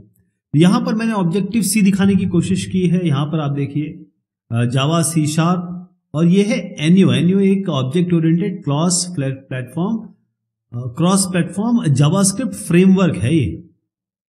तो कौन सा प्लेटफॉर्म यूज करेंगे या प्लेटफॉर्म्स यूज करेंगे या उसका चयन करेंगे, उसको फाइनलाइज करेंगे, ये एक मोबाइल डेवलपर को चूज करना होता है कि मैं किस पे काम करने वाला हूं। अब ये भी है कि भाई डेवलपर तो कुछ भी चूज कर सकता है। प्लेटफॉर्म चूज करने के पीछे एक और कारण होता है कि कस्टमर क्या चाहता है, जो मोबाइल ऐप बनवा रहा है वो चाहता क्या है, उसको कौन से फीचर चाहिए सपोर्टेड, ये फीचर होना चाहिए, ये फीचर होना चाहिए। और अगर वो कहे कि भाई iOS के लिए ही मुझे बनाना है तो उस डेवलपर को यही बनाना पड़ेगा, वो तो किसी और पर नहीं जा सकता। ये तमाम तरीके के मोबाइल एनवायरनमेंट के तहत हमारे जो कंसिडरेशंस होने चाहिए वो है। यहीं पे युवान साहब कहते हैं कि कैसे आप मोबाइल इंटरैक्टिव डेवलपमेंट एनवायरनमेंट, जो IDE होती है, इंटीग्रेटेड डेवलपमेंट एनवायरनमेंट या इंटरैक्टिव डेवलपमेंट एनवायरनमेंट, कई तमाम तरीके की, जैसे विजुअल स्टूडियो का मैंने नाम लिया, वो IDE है, IDE। तो अगर आप मोबाइल IDE देखना चाहते हैं या उस पर काम करना चाहते हैं तो युवान साहब कुछ बताते हैं कि क्या क्या होना चाहिए। इससे पहले कि मैं यहां आगे बढ़ूं, तमाम चीजें उन्होंने बताई है, ये जानना जरूरी है कि मोबाइल डेवलपमेंट के, मोबाइल एप्लीकेशन डेवलपमेंट के क्या क्या टूल हो सकते हैं। टूल क्या क्या हो सकते हैं, जैसे मैंने आपको बताया कि कई सारे आप इंटरनेट पे जाइए, डाउनलोड कर लीजिए। जैसे developer.apple.com, या एप्पल iOS मैंने बताया था आपको, iPod, iPad, iPhone पे चलते हैं। developer.android.com, अब ये एंड्रॉयड डेवलपमेंट के लिए है। आप Eclipse प्रोग्रामिंग एनवायरनमेंट है, जैसे मैंने अभी नाम लिया, उसमें इसको बना सकते हैं। एंड्रॉयड स्टूडियो में बना सकते हैं आप। ऐसे है developer.blackberry.com, अगेन यहाँ पर आप Eclipse का इस्तेमाल कर सकते हैं और ब्लैकबेरी के लिए जो डेवलपमेंट करते हैं वो इस यहाँ पर इस्तेमाल कर सकते हैं। Eclipse.org खास तौर पे, क्योंकि मोस्टली आप देखेंगे कि जावा पे प्रोग्रामिंग होती है इसमें, तो Eclipse.org हो गया आपका। ऐसी आप जब आप विंडोज फोन के बारे में बात करते हैं तो माइक्रोसॉफ्ट के टूल्स हैं, Xbox गेम्स बनाने के लिए, विंडोज फोन ऐप बनाने के लिए create.msdn.com है ये। इसके अलावा आपके पास जावा बेस्ड नोकिया डेवलपमेंट के लिए www.developer.nokia.com है। यहाँ पर आइए आप HP वेब OS के लिए developer.palm.com है। जो मैंने आपको NEO दिखाया था, जैसे बताया था कि ये क्रॉस प्लेटफॉर्म डेवलपमेंट एनवायरनमेंट है, कई सारे एनवायरनमेंट के लिए एक साथ काम कर सकते हैं, neojs.com है। ऐसी आपके पास Construct2, ये भी क्रॉस प्लेटफॉर्म है, गेम डेवलपमेंट एनवायरनमेंट है, ये www.sira.com है। तो इसका इस्तेमाल आप कर सकते हैं। अब लौटते हैं, युवान साहब क्या कह रहे थे कि जनरल प्रोडक्टिविटी फीचर, जो भी आप MIDE यूज करेंगे या चूज करेंगे, उसमें आप एडिट कर सके, प्रोग्राम या प्रोजेक्ट को मैनेज कर सके, कोई गलती है तो उसको ठीक कर सके, आर्किटेक्चरल डिजाइन कर सके, आप डॉक्यूमेंटेशन कर सके, ये आपके पास सुविधा होनी चाहिए। इसके अलावा आप हर एक मॉड्यूल की यूनिट टेस्टिंग कर सके। Third party SDK integration. अब जैसे ही आप IDE पे काम करते हैं तो आप क्या करते हैं, एक ID लेते हैं, उसके बाद आपने ये डाउनलोड किया, इसको भी डाला। इससे बेहतर क्या है कि आप ऐसा IDE यूज करें जिसमें सारी चीजें अवेलेबल हो और प्लगइन्स के रूप में मिल जाएं, आपको फटाफट काम कर लें आप। पोस्ट कंपाइलेशन टूल का मतलब ये होता है कि अब आप किसी एक पर्टिकुलर मोबाइल के लिए, किसी एक पर्टिकुलर कॉन्फ़िगरेशन के लिए आप अपना सॉफ्टवेयर एप्लीकेशन बनाना चाहते हैं या ऑप्टिमाइज करना चाहते हैं, तो उसके लिए पोस्ट कंपाइलेशन टूल आपके पास अवेलेबल होने चाहिए। Over the air deployment support, इसका मतलब क्या होता है, एक अच्छा MIDE वही होता है जब आप ऐप को डिप्लॉय कर दें, है ना, या डिप्लॉय करना चाहते हैं, उसकी टेस्टिंग आप सिस्टम में या फिर एक्चुअल मोबाइल में जाके करने के बगैर या बिना, आप डेवलपमेंट एनवायरनमेंट में ही उसकी सारी टेस्टिंग कर सकें। End to end mobile application development क्या होता है, होता यह है कि हमारे पास, जैसे मैंने बताया कि जगह की प्रॉब्लम रहती है ना, ये सारी जगह की जो स्टोरेज है या लिमिटेशन है वो आप लोकली कर सकें MIDE में, और इसीलिए आप करेंगे क्या कि डेस्कटॉप MIDE पर ही आप जो ऐप है उसको बनाएंगे, टेस्ट करेंगे और उसी पर डिप्लॉय करके एमुलेटर के थ्रू आप ये तय कर लेंगे कि हाँ, ये उस पर भी प्रॉपर चलेगा। डॉक्यूमेंटेशन एंड ट्यूटोरियल्स, इसका मतलब ये है कि कोई भी आप MIDE यूज करें उसमें उसके सपोर्ट मटेरियल होने चाहिए, क्योंकि जो आदमी सीखना चाहता है उसको वहीं पे सारी चीजें मिल जाएं, कहीं वो अटक रहा है तो उसको भी वहां सारी चीजें मिल जाएं। Graphic user interface builders, MIDE में सबसे इंपॉर्टेंट चीज क्या होती है, जो यूजर को दिखने वाला है। तो जैसे आप देखते हैं ना Qt, C++ का डेवलपमेंट, जब आप एनवायरनमेंट डेवलप करते हैं तो Qt जो है वो यूजर इंटरफेस के लिए काम करता है। बैकग्राउंड में आप कोई भी C++ या माइक्रोसॉफ्ट विजुअल 15 या जावा, जो भी चीज आप इसमें इनपुट कराना चाहते हैं वो करा लें, लेकिन यूजर इंटरफेस के लिए ये काम करता है। इस तरीके की चीज की बात हो रही है यहाँ पर, वो उसमें होना चाहिए MIDE में। अब आइए यहां पर मोबाइल ऐप मिडिलवेयर पे। मिडिलवेयर का मतलब ये होता है कि आप जो काम कर रहे हैं, आपका ऐप, और जिस पे वो काम कर रहा है वह जिसके तहत काम कर रहा है, उसके बीच में एक मिडिलवेयर होती है। जैसे सॉफ्टवेयर हार्डवेयर होता है वैसे एक मिडिलवेयर होती है, ये सपोर्ट के लिए होती है ना, चीजों को या कहेंगे बिजनेस को अलग करने के लिए, एग्जीक्यूशन को अलग करने के लिए, प्रोसेसिंग को अलग करने के लिए, स्टोरेज को अलग करने के लिए यहां पर एक मिडिल लेयर का काम होता है। तो देखिए आप कुछ ऐसे मिडिलवेयर प्रोडक्ट हैं जैसे www.infra.com है यहां पर। इसी तरीके से आप देखिए smartsoftmobile.com है, ये क्लाउड बेस्ड एंटरप्राइज सोल्यूशन आपके मोबाइल डिवाइस प्लेटफॉर्म के लिए देता है। Sybase.com है, MEAP यानी कि मोबाइल एंटरप्राइज एप्लीकेशन प्लेटफॉर्म, ये आपको दे रहा है क्लाइंट सर्वर मिडिलवेयर। आप इसमें मोबाइल और एंटरप्राइज एप्लीकेशन डेवलपमेंट कर सकते हैं। code.google.com, ये स्किन जोन है, ये भी एक तरीके का आप समझ लीजिए मिडिलवेयर है, जावा मिडिलवेयर है, जिससे आप डिस्ट्रीब्यूटेड एनवायरनमेंट या डिस्ट्रीब्यूटेड मोबाइल एप्लीकेशन बना सकते हैं। modolabs.com है, ये इसमें है कुरोगो, ये भी एक ओपन सोर्स प्लेटफॉर्म है और इसमें आप जबरदस्त मोबाइल बेस्ड वेबसाइट्स खासतौर पर आईफोन और एंड्रॉयड ऐप्स के लिए बना सकते हैं।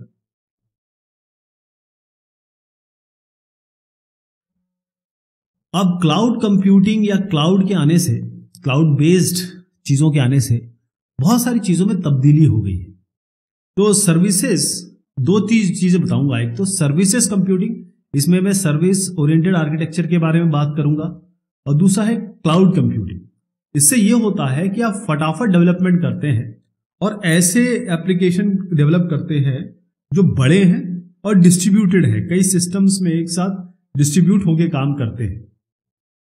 तो ये जो कंप्यूटिंग पैराडाइम्स मैंने आपको बताया, इससे क्या होता है कि आप बहुत सारे डिवाइसेस में आसानी से इकोनॉमिकली यानी कि ज्यादा एफर्ट ना लगाए आप काम कर सकते हैं। जैसे आप पर्सनल कंप्यूटर के लिए बना सकते हैं उसी चीज को, स्मार्टफोन के लिए बना सकते हैं, टैबलेट्स के लिए बना सकते हैं। तो यहां पर आप देखेंगे जो सर्विस ओरिएंटेड आर्किटेक्चर है, इसमें जो आर्किटेक्चर है जिसमें आप के अलग अलग जैसे आर्किटेक्चर स्टाइल है REST, और जो स्टैंडर्ड प्रोटोकॉल्स है इसमें वो है XML और SOAP, यहां जो आप देख रहे हैं ये है इसमें। और इंटरफेसेस क्या हो सकते हैं आपके WSDL, मोबाइल ऐप डेवलपमेंट के लिए सर्विस ओरिएंटेड आर्किटेक्चर, ये एक बहुत ही मुफीद चीज है, अच्छी चीज है। क्लाउड कंप्यूटिंग क्या करता है, जैसे आपको मान लीजिए कोई चीज चाहिए, मतलब कोई सॉफ्टवेयर चाहिए, कोई प्लेटफॉर्म चाहिए, कोई सर्विस चाहिए, तो एक पूल से आप इसको लेके आ सकते हैं ऑन डिमांड। सर्वर है, स्टोरेज है, एप्लीकेशन है, सर्विसेज है, उससे आराम से काम हो जाता है। ये जो सर्विस कंप्यूटिंग यहाँ की बात मैं कर रहा हूं, इससे क्या होता है कि डेवलपर के को कुछ फायदे होते हैं। आपको जो सर्विस का सोर्स कोड है वो जरूरी नहीं है कि आप डालें क्लाइंट में। एक मोबाइल डिवाइस है ना, तो it allows mobile developer to avoid the need to integrate service source code. मतलब जो सर्विस है वो तो आपको मिल ही रही है, क्योंकि सर्विस कंप्यूटिंग एनवायरनमेंट में आप काम कर रहे हैं, आपको बस आपका बेसिक काम करना है। सर्विस जो है वो प्रोवाइडर के सर्वर पे चलती है और आपकी एप्लीकेशन से बहुत लूजली कपल्ड होती है, बहुत हार्ड कपल्ड नहीं होती है। इससे क्या होता है कि ये जो सारे प्रोटोकॉल है ये बैकग्राउंड में काम कर रहे हैं, क्योंकि ऑलरेडी एक सर्विस ओरिएंटेड आर्किटेक्चर का आपने इस्तेमाल किया है, बस आपको उसके ऊपर अपनी लेयर डालनी है। क्लाउड कंप्यूटिंग, अब क्लाउड कंप्यूटिंग जैसे मैंने आपको बताया कि बस यूजर मांगता है उसको चीजें मिलती है कहीं भी किसी भी समय। तो क्लाउड आर्किटेक्चर के 3 सर्विस लेयर्स हैं जो हम क्लाउड जब कंप्यूटिंग पढ़ते हैं या क्लाउड के बारे में समझते हैं तो ये हम जानने की कोशिश करते हैं, ये जानते भी हैं। जैसे आपका SaaS है, सॉफ्टवेयर एज अ सर्विस, यहां पर आपको सॉफ्टवेयर के कंपोनेंट मिल जाएंगे, एप्लीकेशन मिल जाएंगे, कई ऐसे सर्विस प्रोवाइडर है जो इसको डाल के रखते हैं, आप आराम से उठा लीजिए वहां से। प्लेटफॉर्म एज अ सर्विस, इससे क्या होता है कि कई सारे टीम मेंबर बहुत जगह पे अगर आपके हैं तो आराम से आप डिजाइन कर सकते हैं, इंप्लीमेंट कर सकते हैं और टेस्ट भी कर सकते हैं। किसको? क्योंकि प्लेटफॉर्म आपने वहां से ले लिया है, सबने यहां से ले लिया है और इसी पे सब एक साथ काम कर सकते हैं। इंफ्रास्ट्रक्चर एज अ सर्विस, इससे क्या होता है कि आपको चाहे स्टोरेज के बारे में बात करें, प्रोसेसिंग पावर, नेटवर्क कनेक्टिविटी, ये सब आप यहां से ले सकते हैं क्लाउड से। तो एक चीज और इसमें और है कि अगर कोई वेंडर, जैसे आप एप्पल या फिर कोई एक पर्टिकुलर कंपनी के बारे में बात करें या अज्योर, ऐसा ना करके अगर एक vendor neutral cloud service use करेंगे तो इससे आप अलग अलग प्लेटफॉर्म के लिए आसानी से एप्लीकेशन बना पाएंगे।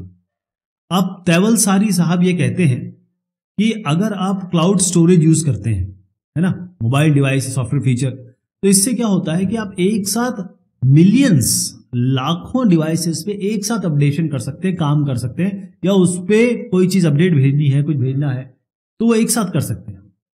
इसके अलावा आप ये भी कर सकते हैं कि जो यूजर का एक्सपीरियंस है इसको आप पूरी तरीके से, जो मोबाइल का यूजर का एक्सपीरियंस है इसको वर्चुअलाइज कर सकते हैं, क्योंकि इस क्लाउड से वो कहीं भी कोई भी चीज डाउनलोड कर सकता है। The applicability of conventional software engineering, तो पहली चीज तो ये है कि मोबाइल एप्लीकेशन डेवलपमेंट के लिए जो अजाइल सॉफ्टवेयर तकनीकें हैं, प्रैक्टिसेस हैं, वो बहुत ज्यादा यूज होती है। तो इसको यूज करके आप मोबाइल एप्लीकेशन स्टैंडअलोन भी बना सकते हैं, मोबाइल का क्लाइंट सॉफ्टवेयर भी बना सकते हैं। अब इसमें क्या होता है, क्योंकि ये एजाइल तरीका आप इस्तेमाल करेंगे तो आपको यूजर स्टोरीज लेनी होंगी, यूजर स्टोरीज को लिया जाता है। और यूजर स्टोरीज में क्या होता है कि भाई स्टेक होल्डर क्या चाहता है या फिर जो यूजर है वो क्या चाहता है, उसको सेटिस्फाई किया जाएगा। और मैंने कहा कि कॉन्टेक्स्ट अवेयर ऐप बनाना पड़ेगा आपको, तो कॉन्टेक्चुअल वेरिएबल्स इसमें लिए जाते हैं ताकि मोबाइल ऐप को बनाया जा सके। प्लानिंग के समय क्या होता है कि भाई एक डिवाइस नहीं, मल्टीपल डिवाइस पे काम होना है, एक प्लेटफॉर्म नहीं, मल्टीपल प्लेटफॉर्म पे काम करना है। तो कितने बजट में, कितने पैसे में और कितने टाइमलाइन में अलग अलग डिवाइस और प्लेटफॉर्म पे इसको बनाया जा सकेगा, उसकी प्लानिंग की जाती है। इसके बाद टेस्टिंग होती है कि भाई यूजेबिलिटी कैसी है, क्योंकि मोबाइल ऐप का पूरा दारोमदार होता है कि कैसे ये यूज होगा, फिर इसकी टेस्टिंग, फील्ड टेस्टिंग, ये भी तो पैसा बढ़ाएगी, ये भी आपके कॉस्ट को बढ़ाने वाली है। इसके अलावा आपके रिस्क एनालिसिस होगी। रिस्क एनालिसिस का मतलब ये है क्योंकि मोबाइल ऐप के बारे में बात हो रही है, वायरलेस एनवायरनमेंट में ये चलेगा, तो सिक्योरिटी की कोई प्रॉब्लम या प्राइवेसी कोई वायलेट कर जाता है, वो भी एक रिस्क एनालिसिस है जो आपको इस प्लानिंग एक्टिविटी में, और ये तो पूरे इसमें चलता है, यानी शुरुआत से अंत तक आपको रिस्क एनालिसिस करनी ही पड़ेगी। टाइम टू मार्केट, अगर कोई आप ऐप बना रहे हैं और उसको मार्केट में लाना है तो आप जिंदगी भर इंतजार नहीं कर सकते, फटाफट करना होता है, इसलिए एजाइल तकनीक बता रहा हूं मैं आपको। तो नई टेक्नोलॉजी एलिमेंट जो नए नए आते रहेंगे, यूजर की रिक्वायरमेंट चेंज होती रहेगी, क्योंकि डेवलपमेंट हो रहा है तो यूजर के मार्केट बदल रहा है और चीजें आपके पास आती रहेंगी। तो इसी समय आपके प्रोडक्ट इंजीनियरिंग करनी है, आपका कंटेंट जो उसमें डालना है उसकी एनालिसिस करनी है, डिजाइन करना है, तो ये सारी चीजें एक साथ चलती रहेंगी। मोबाइल ऐप का जो डिजाइन है उसको हम कैसे आगे बढ़ा सकते हैं? जैसे हम कन्वेंशनल ऐप अपने सॉफ्टवेयर में करते हैं, हम पैटर्न्स का यूज करते हैं, हम कंपोनेंट को लेते हैं सीधा डाल देते हैं, तो कंपोनेंट बेस्ड डिजाइन, इसका इस्तेमाल हम करेंगे तो फटाफट आपका मोबाइल एप्लीकेशन डेवलपमेंट होगा। रीयूज एक बहुत इंपॉर्टेंट तरीका है। अब रीयूज में एक चीज हो सकती है कि हो सकता है कि क्वालिटी ऑफ सर्विस कम हो जाए, लेकिन रीयूजिंग बगैर क्वालिटी ऑफ सर्विस को ताक पे रखे हुए ये मोबाइल डेवलपमेंट का, मोबाइल ऐप डेवलपमेंट का एक कोर बेसिक ऑब्जेक्टिव है। यूजर सेंटर डिजाइन बहुत जरूरी है, क्योंकि आप ये ना, मोबाइल सबके हाथ में है, कोई एक सॉफ्टवेयर कुछ लोग यूज करेंगे, लेकिन अगर आप मान लीजिए एंड्रॉइड पे कोई डेवलप कर रहे हैं आईओएस में, तो लाखों करोड़ों लोग यूज करेंगे। तो इसीलिए एक अच्छा यूजर इंटरफेस बनाना इसके लिए बहुत जरूरी है। यूजेबिलिटी, एक्सेसिबिलिटी, सब, हर तरीके का आदमी, चाहे वो एबल हो, डिसेबल हो, सब उसे यूज कर सके। इसके अलावा आर्किटेक्चरल डिजाइन की जहां तक मैं बात करूंगा, वहां पर यह है कि थिन क्लाइंट बनाना है या फैट क्लाइंट या थिक क्लाइंट बनाना है। अब अगर कोई, जैसे मैंने आपको पहले भी बताया था, एक डिवाइस है जिसपे ही एक ही ऐप चल रहा है और कोई ऐप नहीं चलेगा, इसी का इस्तेमाल होगा, जैसे मिलिट्री में होता है, डिफेंस में होता है, तो उसके लिए आप फैट क्लाइंट बनाएंगे या थिक क्लाइंट बनाएंगे।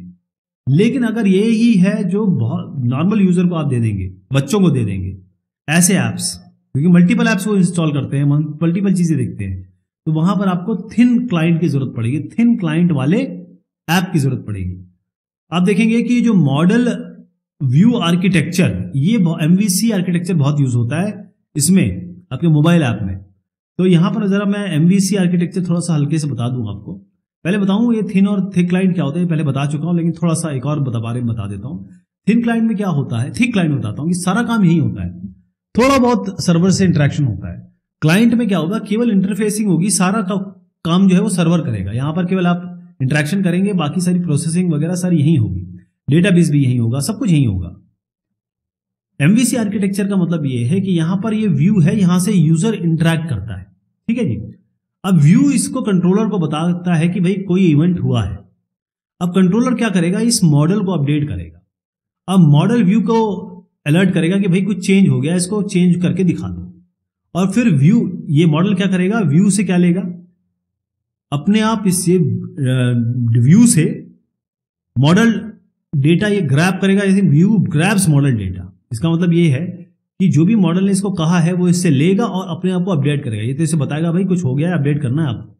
तो ये मॉडल व्यू आर्किटेक्चर होता है। इससे क्या होता है कि ये व्यू जहां यूजर इंटरैक्ट कर रहा है वो अलग हो गया, इनको कंट्रोल करने के लिए कंट्रोलर है और एक मॉडल है। अब इसके पीछे आप कौन सी चीजें कहां डालते हैं ये आपके ऊपर है, लेकिन ये एमवीसी आर्किटेक्चर बहुत पॉपुलर है। आर्किटेक्चरल डिजाइन यहां पर जैसे मैंने कहा कि किसी भी मोबाइल डिवाइस के लिए storage, processor speed, network connectivity ये की है। आर्किटेक्चरल डिजाइन में इनका ध्यान देना आपको बहुत जरूरी है। इसके अलावा आपके डिवाइसेस देखिए मूवेबल हैं, यहां से वहां जा रहे हैं, और डिस्कवरेबल सर्विसेज, ऐसी सर्विसेज जैसे ब्लूटूथ आप कर रहे हैं, वाईफाई कर रहे हैं, ये सारी डिस्कवरेबल सर्विसेज है। टेस्टिंग के समय यूजेबिलिटी टेस्टिंग और डिप्लॉयमेंट टेस्टिंग, ये हर एक प्रोटोटाइप जब भी आप बना के देंगे, इंक्रीमेंट में देंगे, वो आपको टेस्ट करना पड़ेगा। कोड रिव्यूज होने चाहिए, क्योंकि यहां पर सिक्योरिटी इश्यूज पे ज्यादा फोकस करना है कोड रिव्यूज के।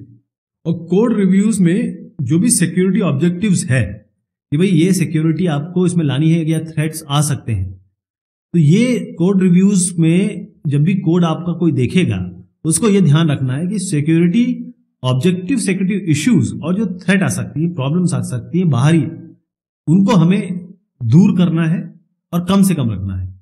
सिक्योरिटी टेस्टिंग ये सिस्टम टेस्टिंग का रूटीन पार्ट है मोबाइल ऐप डेवलपमेंट में। तो आप क्या करते हैं? Discover, define, design, develop, deliver, maintenance, support, ये मोबाइल ऐप डेवलपमेंट का प्रोसेस है। चलिए साहब, ये बात हुई मोबाइल ऐप डिजाइन की। बहुत शुक्रिया, बहुत मेहरबानी आप सभी की।